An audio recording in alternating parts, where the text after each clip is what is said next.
Bonjour tout le monde, j'espère que vous allez bien. Aujourd'hui, comme vous avez pu voir dans le titre, on va parler et discuter un peu de mes flops 2024. Alors, il y a eu des séries qui sont sorties il y a un petit moment mais que j'ai lu que cette année. Et il y a aussi eu des séries qui sont sorties forcément cette année, que j'ai lu cette année et qui m'ont pas forcément convaincu, même si c'est pas forcément des grosses déceptions. Et on va faire ça sous forme de classement. Donc on va commencer de la 10e place à la première place. La 10e place, ça peut être des mangas qui peuvent retourner un peu la situation ou des choses qui m'ont un peu moins plu ou sur lesquelles j'avais énormément d'attentes et pour l'instant je suis pas forcément convaincu.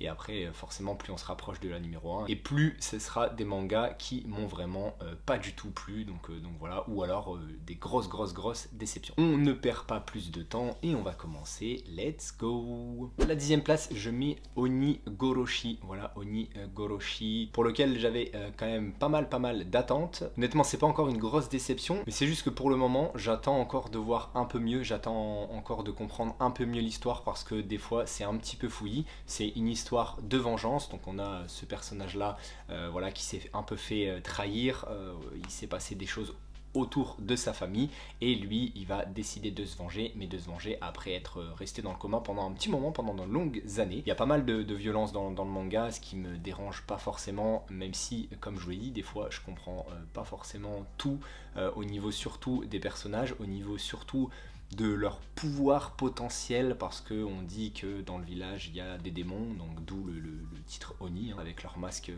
voilà, un peu de démons. C'est un petit peu fouillis pour le moment, on a 4 tomes en France, en janvier il y aura le 5e, et moi j'en ai lu 3, et bon, plus on avance, plus ça se décante un petit peu, plus on en apprend un petit peu plus, donc normalement ça devrait me plaire jusqu'au bout, et il me semble que c'est fini en 16 tomes, donc voilà, on s'arrêtera là pour Onigoroshi. La 9e place, je mets Dead Rock de Hiro Mashima, que j'ai pas forcément apprécié parce que pour moi c'était un peu trop enfant. En fait c'est surtout le côté enfant qui m'a déplu parce que l'idée de base en elle-même elle est vraiment intéressante. On est dans une école de démons où notre petit héros ici il a voilà, il est là où il a des petits pouvoirs un petit peu particuliers, il est un petit peu cheaté et en fait la particularité aussi de cette école c'est que le directeur en tout cas est le roi des démons et ils vont décider en tout cas de vouloir mettre fin à la vie justement de ce directeur qui est le roi des démons. Donc vous voyez, dans l'idée c'est intéressant. Après en tout cas au niveau du tome 1 c'était un peu trop humoristique pour moi, mais dans le sens très enfantin, donc j'ai pas forcément accroché. J'ai pas forcément aussi accroché au dessin parce que vous avez vu c'est des yeux très ronds, enfin voilà, c'est très shonen. Je vais voir un peu le tome 2 et aussi le tome 3 qui sort bientôt pour voir ce que ça peut donner. Je crois de toute façon qu'il n'y a que 4 tomes au Japon, 3 ou 4 tomes, donc voilà, on verra un peu pour Dead Rock. À la 8e place je mets The Fable. Pourquoi je mets The Fable? Tout simplement parce que je l'ai déjà dit, les peut-être 10-12 premiers tomes, j'étais tout le temps en train de rigoler, j'étais tout le temps en train de me marrer avec ce petit personnage là, donc Fable ou ce Fable, je sais pas trop comment on peut le dire, qui fait des petites bêtises, qui doit essayer de rester un peu discret, qui doit essayer de pas montrer ses talents d'assassin exceptionnel hors norme, et donc on passe par pas mal de situations un peu drôles, un peu cocasses, un peu humoristiques, et vraiment pendant 10 ou 12 tomes je rigole, et depuis un petit moment on est passé sur autre chose, on est passé sur un peu plus d'action, et en fait on est passé sur un peu plus d'action mais pas vraiment non plus, et donc du coup on a perdu ce côté un peu humour, un peu drôle que je pouvais avoir dans les premiers tomes, et donc c'est pour ça que je le mets un peu dans mes déceptions de l'année, en espérant bien sûr que la fin du manga avec les 4 ou 5 derniers tomes, et ça soit vraiment bien, ça finisse j'aimerais que ça finisse, en tout cas en apothéose, avec pas mal de situations aussi drôles pour nous faire rire de nouveau, voilà, même si je pense pas, ou alors qu'on termine sur vraiment le côté très chaud de Fable au niveau de ses capacités à tuer des gens. Ça me plairait aussi, donc à voir comment ça termine. À la 7e place, c'est un manga que je n'ai plus, c'est Vampire. Voilà, Vampire que j'avais acheté donc en 2 tomes, que j'ai revendu. C'était une petite déception parce qu'on m'avait dit que c'était le meilleur Maruo et que vraiment c'était une très bonne histoire. Moi j'ai bien aimé, je dis pas que c'était mauvais, j'ai bien aimé, mais c'est pas quelque quelque chose qui m'a voilà, fait monter au plafond. Voilà, j'étais pas vraiment dans le truc à fond. Il y a des moments, je trouvais ça bien, il y a des moments, ça partait sur quelque chose qui aurait pu beaucoup plus me plaire, et au final, je sais pas, c'est l'histoire. Déjà, elle n'est pas assez développée parce que c'est sur 2 tomes. Au final, il y a des choix scénaristiques qui m'ont déplu. Donc, c'est pour ça que j'ai mis Vampire à cette place-là et que moi, en tout cas, j'ai pas apprécié l'œuvre. Peut-être que j'ai raté quelque chose, je ne sais pas, ou peut-être que j'avais d'autres attentes, parce que oui, j'en attendais quand même pas mal, puisqu'on m'avait dit que c'était peut-être l'un de ses meilleurs titres à Maruo. Voilà. Donc, désolé, de toute façon, j'ai revendu quasiment tous mes Maruo et je regrette pas, je regrette pas.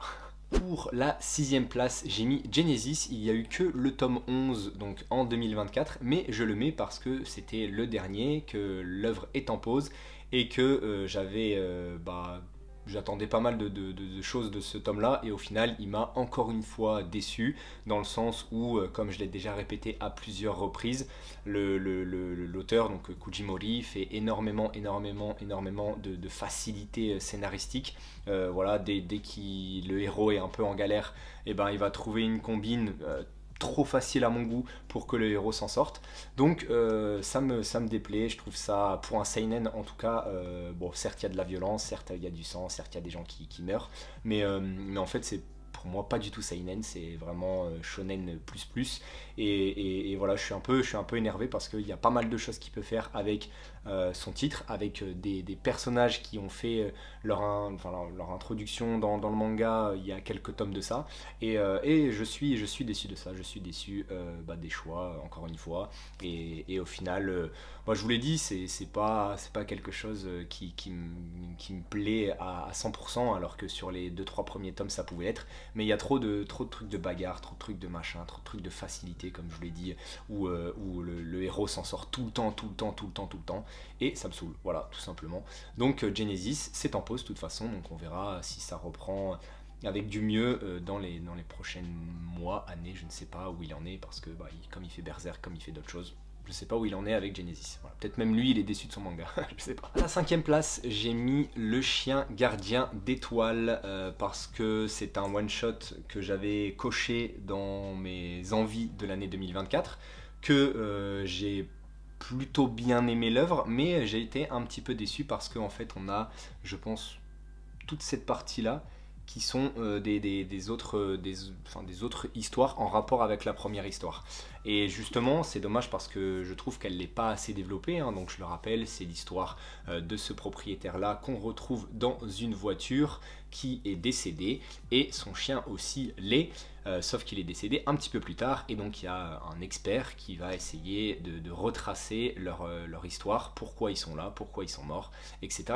Donc on va retracer leur histoire avec l'inspecteur, on va en apprendre un peu plus, mais pour moi ça manquait un peu encore de profondeur justement dans l'œuvre, et aussi de développement au niveau de l'histoire, au niveau des personnages. Pour moi c'était un peu trop court pour que je puisse réellement rentrer complètement dans l'histoire et kiffer l'œuvre, parce que je vous l'ai dit, en plus il y a toute cette partie là, enfin une bonne partie en tout cas, qui sont des histoires en rapport avec ça, que limite j'ai préféré, et c'est pas un mauvais manga, attention, hein. Moi je dis pas que c'est un mauvais manga, mais voilà, j'ai été un petit peu déçu, et en plus ça coûte 20 balles, donc bon, c'est surtout aussi pour ça que t'es un peu deg, tu payes 20 balles. Bon, après c'est du grand format, donc c'est normal, mais voilà, je vais vous montrer un peu des planches.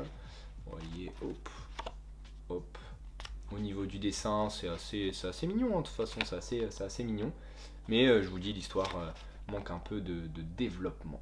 Voilà, je conclurai là-dessus. Bon, vous savez que cette année, j'ai lu énormément de Keigo Shinzo, hein. J'ai quasiment presque tout lu sa bibliographie. Et là, on est avec Tokyo Alien Bros en 3 tomes, que moi, j'ai pas trouvé énorme dans son histoire. Alors, on est avec ces 2 frères-là, qui sont des extraterrestres, qui sont venus sur la Terre pour nous étudier, mais surtout pour savoir s'ils peuvent la conquérir et vivre dessus. Voilà, entre guillemets. Et lui, il est extraverti, lui non. On a des petits moments de vie à travers justement le regard qu'ils peuvent porter sur nous. Il y a des moments c'est marrant, il y a des moments ça peut être un petit peu plus triste, il y a des moments ça peut être... Enfin bref, on tourne autour de pas mal d'émotions, mais ça n'a pas été mon préféré. Moi j'ai bien aimé, mais c'était pas non plus extraordinaire, et comme on m'avait également dit que c'était très très bon, et ben j'étais un petit peu déçu. Voilà, enfin ça reste des petits flops hein. Pour l'instant on est encore là, même si c'est la quatrième place, on est encore sur des petits flops, mais voilà, je devais me le mettre parce que je sais que à la fin de la lecture de ces trois tomes là, j'étais pas en mode oh je vais me le relire, c'est vraiment bien, non, j'étais en mode ok. Voilà. Donc c'est pour ça que je le mets là. Je peux vous montrer aussi des petits dessins. De toute façon, on connaît tous maintenant le trait de Keigo Shinzo. Et voilà, vous voyez, ils ont pas le même caractère. Ils ont pas le même caractère, donc c'est ça qui crée ce genre de petites scènes assez comiques. Et surtout des réactions qui sont différentes selon avec qui on est. Voilà. Donc Tokyo Alien Bros.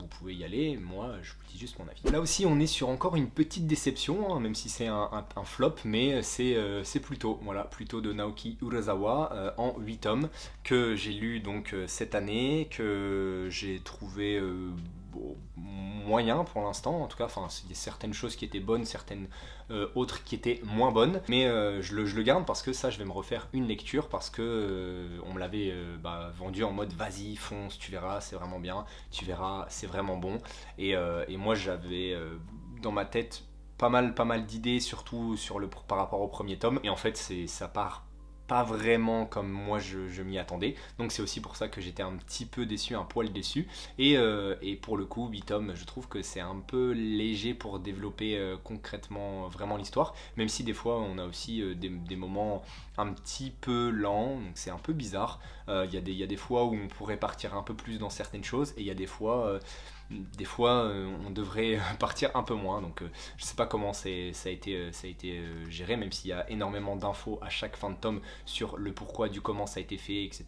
Mais je vais me refaire une lecture, pour vraiment savoir si je le revends ou pas, voilà, tout simplement. Au numéro 2, je mets C'est une belle journée pour un labyrinthe, un one shot que je n'ai pas pour le coup aimé. Là c'est un gros flop, hein, c'est un gros flop parce que je vous le dis, c'est l'histoire de ces 4 filles là qui sont dans un mode un peu post-apo, qui cherchent à savoir qui sont ces hommes-là, sauf qu'au final, on ne sait pas vraiment qui sont ces hommes-là, on ne sait pas vraiment pourquoi elles sont dans ce monde-là, on ne sait pas vraiment ce qu'elles font. Enfin, en fait, on a énormément de questions, mais on reste presque tout le temps sans réponse, et donc c'est chiant. Voilà, c'est chiant. Après, le dessin, il est assez sympa.